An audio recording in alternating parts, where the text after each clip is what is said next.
दोस्तों नमस्ते। मैं आज आपको मद्रास उच्च न्यायालय के दो निर्णयों के बारे में अवगत कराना चाहता हूं। अब आप कहेंगे भाई कुलकर्णी, आप हो महाराष्ट्र के, बात कर रहे हो हिंदी में, चेन्नई में आपका कोई सुनेगा नहीं क्योंकि वहां ज्यादा हिंदी बात करते नहीं, तो क्यों इस लफड़े में पड़े हो?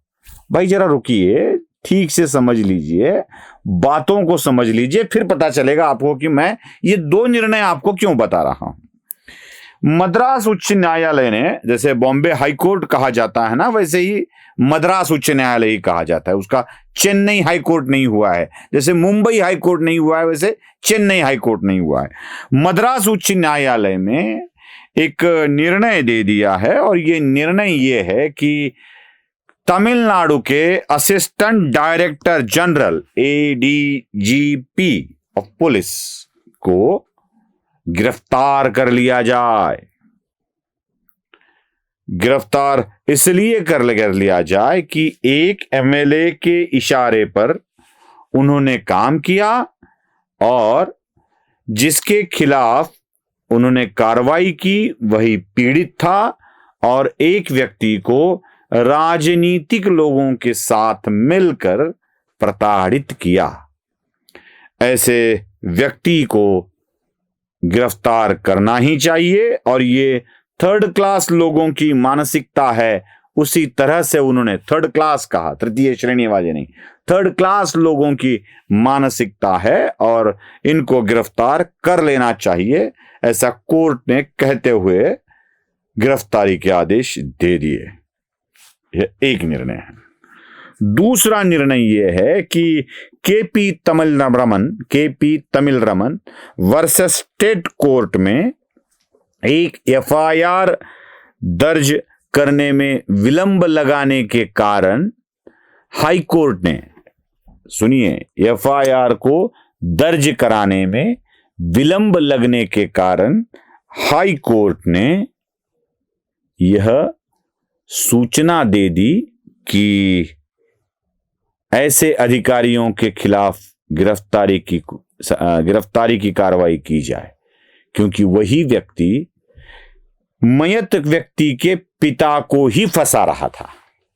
अधिकारी मतलब दो केस में अधिकारियों के ऊपर कार्रवाई करने की बात की है। एक महत्वपूर्ण बात यह है कि एफआईआर दर्ज कराने में विलंब किया।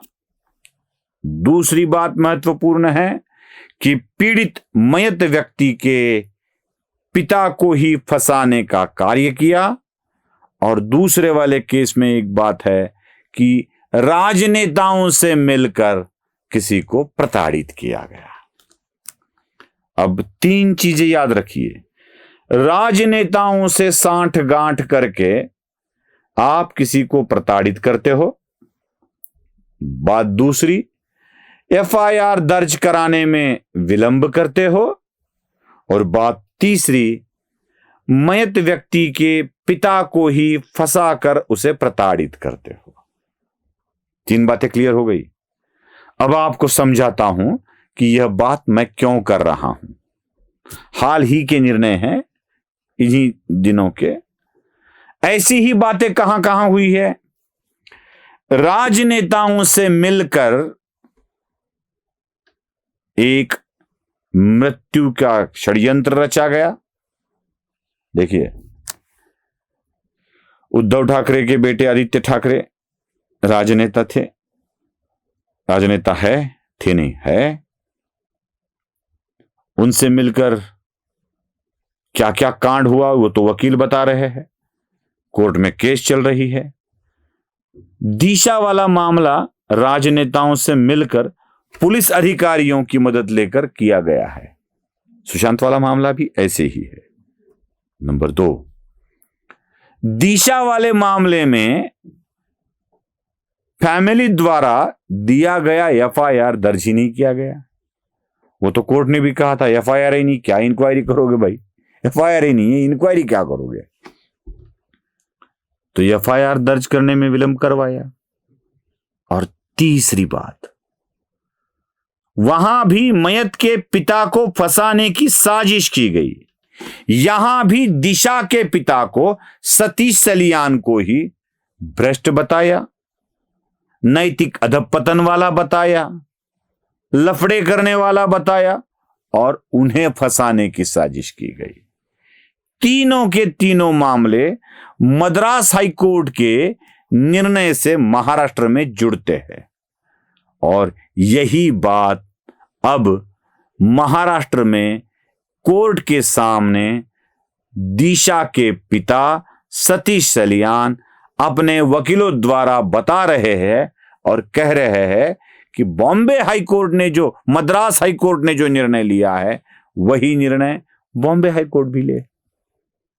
अधिकारियों की गिरफ्तारी करवाए, अधिकारियों को अंदर डाला जाए, उनके ऊपर कार्रवाई की जाए। मद्रास हाईकोर्ट अगर थर्ड क्लास वाली मेंटालिटी कहता है, मद्रास हाईकोर्ट अगर कानून के सामने सब से एक समान है ऐसे कहता है, तो ये बात तो यहां निकलेगी ही निकलेगी। और एक जाते जाते चेतावनी दे जाता हूं, और ये बहुत बड़ी चेतावनी है, चेतावनी नहीं है, आगाज कर रहा हूं, आपको जगाने की कोशिश कर रहा हूं। एक 50 लोग तो कम से कम होंगे, 50 लोग जिनको जगना जरूरी है। आपने मिलकर क्या किया है पता है आपको? एक राजनेता ने झूठी कहानियां फैला दी, झूठी कहानियां फैला दी, कहा कि सतीश सलियान बदफैली है, सतीश सलियान के चक्कर कहीं चल रहे थे, सतीश सलियान के चक्कर के साथ ही उसकी बेटी नाराज चल रही थी, उसी के कारण उसने आत्महत्या कर ली। न जाने कितनी अफवाहें फैलाई। क्या कहा कि सीबीआई ही गलत था, सीबीआई ने यह कहा है कि दिशा के पिता सतीश सलियान ही दोषी है। यही कहा जाता था ना, यही कहा जाता था, और यही खबरें मीडिया ने दी है। क्या लोग, क्या मीडिया, क्या बोलते हैं उनको, स्टारडम वाले लोग, उन्होंने भी बताई है। दोस्तों, यहीं गड़बड़ हो जाएगी, गड़बड़। अगर इन लोगों के खिलाफ सतीश सलियान कोर्ट में चले गए डेफेमेशन का केस लेकर और अपनी बेइज्जती के पैसे मांगने लगेंगे तो जेल जाने की नौबत होगी और प्रॉपर्टी से हाथ धोना पड़ेगा, याद रखिएगा।